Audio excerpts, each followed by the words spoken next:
प्यारे साथियों, आप सभी लोगों के रैपिड रिवीजन कोर्स के अंतर्गत आज हम सेकंड चैप्टर केमिस्ट्री का लाए हैं जिसका नाम है सॉल्यूशन। और इस 10 मिनट के अंतर्गत आप सभी लोगों को हमारे साथ शुरू से लेकर के लास्ट तक जुड़े रहना है, जिससे सॉल्यूशन चैप्टर के जो भी डाउट्स हैं, जो एग्जाम में आने वाले टॉपिक्स हैं, उनको आप भली भांति समझ पाओ और इंपॉर्टेंट क्वेश्चंस को यहां पे सॉल्व कर पाओ। चलो शुरू करते हैं। आज इस चैप्टर को बड़े प्रेम से समझेंगे बेटा, कोई जल्दबाजी नहीं करेंगे। सेकंड चैप्टर है एनसीईआरटी का। एग्जाम में इसका वेटेज अगर हम बात करते हैं तो एग्जाम में इस चैप्टर का जो वेटेज है वो बेटा टोटल 8 से 10 नंबर का है। मतलब ऑब्जेक्टिव सब्जेक्टिव मिलाकर के 8 से 10 नंबर के क्वेश्चंस आते हैं। अगर आपने 10 मिनट अपने हमको दे दिए तो 10 मिनट के अंतर्गत आप सभी लोग 8 से 10 नंबर अपने मार्कशीट में बढ़ा सकते हो। मतलब 1.5% आपका नंबर आपके रिजल्ट से बढ़ सकता है। इसीलिए शुरू से लेकर के लास्ट तक जुड़े रहना है। चलो प्यारे बच्चों, सबसे पहले शुरुआत करते हैं। हमारे पास चैप्टर का नाम है सॉल्यूशन। सॉल्यूशन होता क्या है? सॉल्यूशन आप सभी लोगों के लिए एक होमोजीनियस मिक्सचर होता है। आपको पता है ये आपका क्या होता है बेटा? एक होमोजीनियस मिक्सचर होता है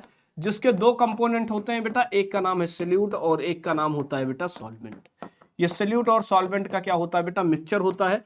और जब एक सोल्यूट और एक सॉल्वेंट आपस में मिलते हैं तो ये बन जाता है आपके लिए बाइनरी सॉल्यूशन। तो ये आपका एक बाइनरी सॉल्यूशन होता है, याद रखिएगा। सॉल्यूशन में जिसकी क्वांटिटी कम है उसे सोल्यूट, जिसकी क्वांटिटी ज्यादा है उसे सॉल्वेंट के नाम से जाना जाता है। जैसे चीनी पानी को मिक्स करेंगे तो भी एक होमोजीनियस मिक्सचर मिलेगा, ये भी आपका सॉल्यूशन होगा। लेकिन चीनी मात्रा में कम है तो सोल्यूट का काम करेगी, जबकि पानी मात्रा में ज्यादा है तो सॉल्वेंट का काम कर रहा होगा। प्यारे साथियों, अब थोड़ी सी चर्चा को आगे बढ़ाएंगे। टाइप्स ऑफ सॉल्यूशन में हमने आज टाइप ऑफ सॉल्यूशंस में केवल और केवल उन्हीं टाइप के सॉल्यूशंस को रखा है जो एग्जाम में बार बार पूछे जाते हैं। जैसे सबसे पहला पॉइंट आता है बाइनरी सॉल्यूशन क्या होता है। तो आपको पता है कि बाइनरी सॉल्यूशन किसे कहते हो? बाइनरी सॉल्यूशन क्या होता है बेटा? तो अगर हम बाइनरी सॉल्यूशन के बारे में बात करेंगे तो बाइनरी सॉल्यूशन एक ऐसा सॉल्यूशन है जिसमें एक सोल्यूट और एक ही सॉल्वेंट होता है। इसे हम बाइनरी सॉल्यूशन के नाम से जानते हैं। सॉलिड एंड लिक्विड सॉल्यूशन का एग्जांपल अगर हम बात करें तो सॉल्ट एंड वाटर है। सॉल्ट जो होता है सॉलिड स्टेट में पाया जाता है, पानी में डिजॉल्व होता है, सॉल्ट इन लिक्विड का सॉल्यूशन बन जाता है। लिक्विड एंड लिक्विड सॉल्यूशन का एक एग्जांपल याद रखिएगा, अल्कोहल प्लस वाटर। अल्कोहल भी लिक्विड है, वाटर भी लिक्विड है, इसलिए ये इसका एग्जांपल बन सकता है। गैस इन लिक्विड की बात करते हैं बेटा, CO2 इन वाटर है। CO2 कार्बन डाइऑक्साइड गैस है जो कि पानी में डिजॉल्व होती है। ये भी एक तरीके का हमारा ये भी हमारा एक तरीके का क्या है बेटा? सॉल्यूशन का पार्ट बनता है। टोटल ऐसे सॉल्यूशंस की बात करेंगे तो 9 प्रकार के सॉल्यूशन हमारे नेचर में पाए जाते हैं। वो सारी चीजें यहाँ पे मेंशन है। नए पॉइंट की बात करते हैं, सॉल्यूशन में कितने अमाउंट में सोल्यूट प्रेजेंट है, इसको पता करने के लिए कंसंट्रेशन टर्म का प्रयोग किया जाता है। सबसे पहला कंसंट्रेशन टर्म है मास परसेंटेज। मास परसेंटेज निकालने के लिए तुम्हें कुछ नहीं करना होता है बेटा, तुम्हें क्या करना पड़ता है याद रखिएगा। मास ऑफ सोल्यूट को मास ऑफ सॉल्यूशन से डिवाइड कर देते हो, इनटू में 100 से मल्टीप्लाई कर देते हो परसेंटेज में कन्वर्ट करने के लिए। दूसरा जो हमारे पास बनता है उसका नाम है बेटा मोल फ्रैक्शन, और मोल फ्रैक्शन को हम x से रिप्रेजेंट करते हैं। जिस कंपोनेंट का मोल फ्रैक्शन निकालना है उसके नंबर ऑफ मोल्स को ऊपर रख करके total number of moles of solution से डिवाइड कर देते हो, मोल फ्रैक्शन आपको मिल जाता है। मोल फ्रैक्शन की जो यूनिट है बेटा वो क्या होती है बेटा? याद रखो, ये यूनिटलेस क्वांटिटी है। ये क्या है बेटा? ये एक यूनिट लेस क्वांटिटी है, इसकी कोई यूनिट नहीं होती है। इस बात को भी आपको क्या करना है बेटा? ध्यान से समझना है और समझते हुए आगे बढ़ते जाना है। उसके बाद आता है बेटा मोलरिटी। मोलरिटी क्या होती है? मोलरिटी हमको ये बताती है कि 1 लीटर सोल्यूशन में कितना सोल्यूट का अमाउंट डिजॉल्व किया गया है। मतलब 1 लीटर सोल्यूशन में अगर सोल्यूट का 1 मोल है तो मोलरिटी 1 होगी, 2 मोल है तो मोलरिटी 2 हो जाएगी। इसीलिए मोलरिटी का जो फार्मूला बनता है वो है mole of solute upon litre of solution. Litre का मतलब होता है वैल्यूम। वैल्यूम किस में लेना है बेटा? लीटर में लेना है।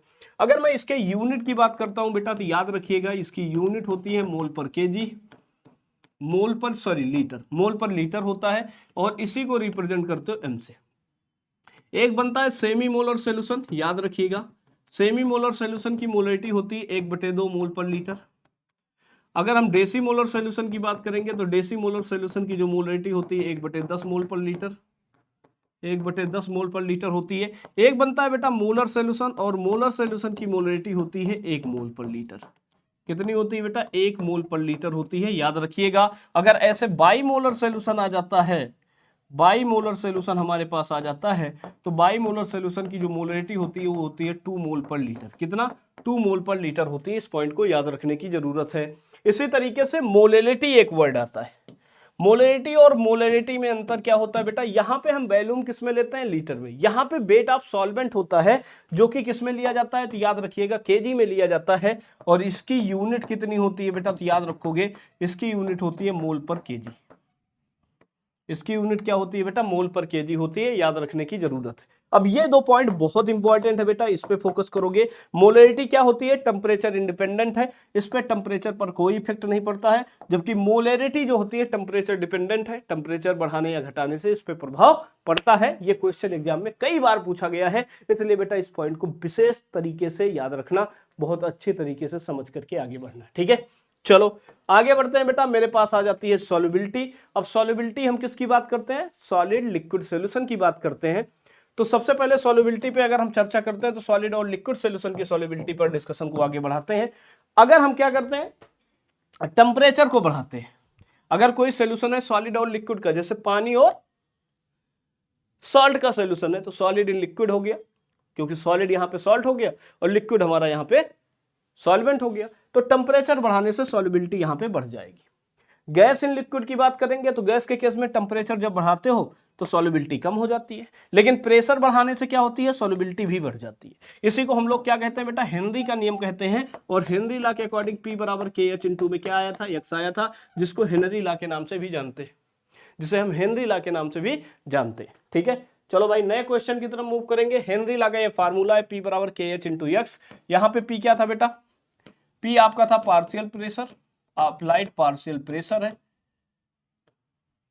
K क्या होता है बेटा, KH होता है हेनरी कांस्टेंट, जो कि किस पे डिपेंड करता है बेटा, याद रखिएगा हेनरी कांस्टेंट डिपेंड करता है नेचर ऑफ गैस पे। नेचर ऑफ किस पे डिपेंड करता है बेटा, गैस पे डिपेंड करता है। X क्या है बेटा, X is the mole fraction. X हमारा क्या होता है बेटा, मोल फ्रैक्शन होता है। X हमारा मोल फ्रैक्शन होता है। KH की वैल्यू अगर ज्यादा होती है तो सॉल्युबिलिटी कम होती है, ठीक है। सो क्या होती है बेटा, कम होती है। याद रखो टेम्परेचर बढ़ाने से सॉल्युबिलिटी घटती है, ये भी याद रखना है। और KH के बढ़ने से भी सॉल्युबिलिटी घटती है। इसलिए अगर कभी भी हमें सॉल्युबिलिटी और टेम्परेचर को चेंज करना पड़े तो टेम्परेचर बढ़ाने से KH का मान बढ़ेगा और सॉल्युबिलिटी क्या होगी बेटा, घटेगी। इसका मतलब टेम्परेचर और KH एक दूसरे के डायरेक्टली प्रोपोर्शनल है। टेम्परेचर और KH एक दूसरे के क्या है बेटा, डायरेक्टली प्रोपोर्शनल है। नोट कर लो इन सारे पॉइंट्स को। नया पॉइंट हमारे पास है राउल्ट्स लॉ। राउल्ट्स लॉ के अकॉर्डिंग कहा जाता है जब दो वोलेटाइल सॉल्यूट को आपस में ऐड करते हो तो किसी भी कंपोनेंट के through applied partial vapour pressure जो होता है उसके मोल फ्रैक्शन के डायरेक्टली प्रोपोर्शनल है। जैसे इस सॉल्यूशन में दो कंपोनेंट A और B लिया गया है, तो एक अगर पार्शियल प्रेशर निकालोगे P not A into x से हो जाएगा, PB बराबर P not B into x भी हो जाएगा। टोटल पार्शियल प्रेशर PA और PB के सम पार्शियल प्रेशर का सम हो जाएगा। यही राउल्ट का नियम का कहना था बेटा, ठीक है, यही राउल्ट ने कहा था। आइडियल सोल्यूशन क्या होते हैं, जो राउल्ट लॉ को ओबे करते हैं। इनमें हीट चेंज नहीं होता है, एंथैल्पी चेंज हमेशा जीरो आती है, वॉल्यूम चेंज नहीं होता है, डेल्टा जीरो आता है। एग्जाम्पल इसका बेंजीन और क्या बन जाता है बेटा, टाइलुइन बन जाता है, हेक्सेन और हेप्टेन बन जाता है। मतलब ऐसे कंपोनेंट्स जिनकी प्रॉपर्टी सेम होती है उनको आपस में मिक्स करने पर हमेशा आइडियल सोल्यूशन का फॉर्मेशन होता है। नए क्वेश्चन की तरफ मूव करेंगे। नॉन आइडियल सोल्यूशन में दो प्रकार के सोल्यूशन है, पॉजिटिव और नेगेटिव सोल्यूशन।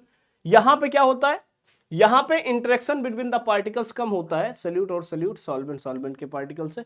यहां पे आप क्या करते हो, इंटरेक्शन कम है तो वेपर प्रेशर क्या होता है बेटा, बढ़ जाता है। एग्जांपल है एथेनॉल और एसीटोन, इनके बीच में हमेशा वीकेस्ट नेचर का फोर्स काम करता है। कैसा बेटा, वीकेस्ट नेचर का फोर्स काम कर रहा होगा, याद रखिएगा इस पॉइंट को, वीकेस्ट नेचर का फोर्स काम करता है। नेगेटिव डेविएशन की बात करेंगे, ए और बी के इंटरेक्शन ज्यादा होता है, वेपर प्रेशर कम होता है, यहाँ पे हाइड्रोजन बॉन्ड बनता है, यह भी याद रखने की जरूरत है। चलो भाई नए क्वेश्चन की तरफ मूव करेंगे। नया क्वेश्चन हमारे पास है एजियोट्रॉपिक मिक्सचर्स क्या होते हैं। कुछ ऐसे नॉन आइडियल सॉल्यूशंस होते हैं जिनको आपस में मिक्स करने पर वो एक कांस्टेंट बॉइलिंग पॉइंट पर बॉयल करना शुरू कर देते हैं। ऐसे मिक्सचर्स को हम एजियोट्रॉपिक मिक्सचर कहते हैं। इनका कांस्टेंट बॉइलिंग मिक्सचर होता है, मिनिमम बॉइलिंग, ये दो तरीके के होते हैं। जो पॉजिटिव डेविएशन वाले नॉन आइडियल सॉल्यूशन होते हैं वो मिनिमम बॉइलिंग एजियोट्रॉपिक मिक्सचर बनाते हैं, जैसे एथेनॉल और वाटर है। वहीं मैक्सिमम बॉइलिंग पॉइंट वाले जो एजियोट्रॉपिक मिक्सचर होते हैं वो नेगेटिव डेविएशन वाले जो सॉल्यूशंस होते हैं उनसे मिलकर के बनते हैं। इसमें बनता है मैक्सिमम बॉइलिंग पॉइंट और यहाँ पे बनता है हाइड्रोजन बॉन्ड।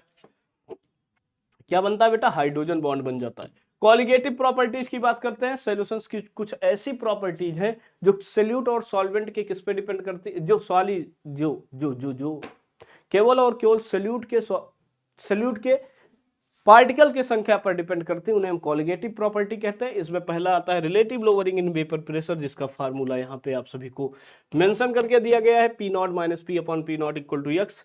दूसरा क्या होता है, एलिवेशन इन बॉइलिंग पॉइंट, जिसको हम डेल्टा टीबी से लिखते हैं, डेल्टा टीबी बराबर के बी इंटू एक्स आता है। एक बनता है depression in freezing point, delta T F बराबर के एफ इंटू एम आता है, याद रखने की जरूरत है। वही कॉलिगेटिव प्रॉपर्टी जो कि ऑस्मोटिक प्रेशर है, पी पाई बराबर सी आर टी फिर या N R T upon B बन जाता है। ठीक है, समझ गए। अब देखो बेटा नए पॉइंट पे आ जाते हैं। तो वांट हाफ फैक्टर होता है जिसको हम आई से रिप्रेजेंट करते हैं। आई का फार्मूला है ऑब्जर्वेटिव कॉलिगेटिव प्रॉपर्टीज को अगर कैलकुलेटेड कॉलिगेटिव प्रॉपर्टीज से डिवाइड करते हो तो आपको वांट हाफ फैक्टर आई मिल जाता है। क्या मिल जाता है बेटा, आई मिल जाता है। एग्जाम्पल NaCl के लिए आई की वैल्यू 1 होती, किसके इक्वल होती है बेटा, 2 के इक्वल होती है, जबकि K2SO4 के लिए आई की वैल्यू 3 के इक्वल होती है। नॉन इलेक्ट्रोलाइट्स के लिए हमेशा कितना होता है, 1 होता है। आई के बढ़ने से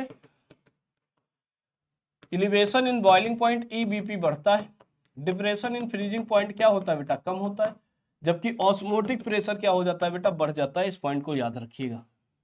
ठीक है, आई बढ़ेगा तो एलिवेशन इन बॉइलिंग पॉइंट बढ़ेगा, फ्रीजिंग पॉइंट घटेगा, ऑस्मोटिक प्रेशर बढ़ेगा। ठीक है, समझ गए सारे बच्चे। अब देखो बेटा इंपॉर्टेंट PYQ क्वेश्चंस की बात करेंगे तो 2019, 2021, 2023 में रिपीट हुआ है। मुझे चांस है कि इस बार 2026 वाले जो एग्जाम है, 2025 का जो बोर्ड एग्जाम है, उसमें भी ये रिपीट होगा। What is the Henry law statement and application आपसे पूछा जा सकता है, जो अभी मैंने आपको बताया, इसको तैयार करके जाना है। नेक्स्ट क्वेश्चन मेरे पास क्या आएगा, आइडियल और नॉन आइडियल सोल्यूशन को एक्सप्लेन करने के लिए आ सकता है। ये भी आप सभी को बढ़ करके जाना है, रिपीटेड क्वेश्चन है। मोलरिटी और मोलरिटी में डिफरेंस डिफाइन करना है, मोलरिटी क्या है, मोलरिटी क्या है, और कौन सा टर्म टेम्परेचर पर डिपेंड करता है, हमेशा पूछा जाता है। कह रहा है what is the azeotropic mixture, ये क्या होता है, और इसके एग्जांपल से बात करते हैं। तो बेटा हमने इसको बहुत शानदार तरीके से पढ़ाया है। ये कुछ इंपॉर्टेंट PYQ क्वेश्चंस हैं जो बोर्ड एग्जाम में लगातार पूछे जाते हैं और इस बार भी आने के चांसेस है। कैसी रही आज की क्लास जरूर कमेंट सेक्शन में बताना, और नेक्स्ट आपको कौन सी क्लास का 10 मिनट में रिवीजन चाहिए वो भी कमेंट सेक्शन में मुझे बता देना। मिलते हैं बेटा अगली क्लास में, तब तक के लिए धन्यवाद, bye, take care, love you all, पढ़ते रहो, आगे बढ़ते रहो, bye bye, take care, bye bye, bye bye, bye bye.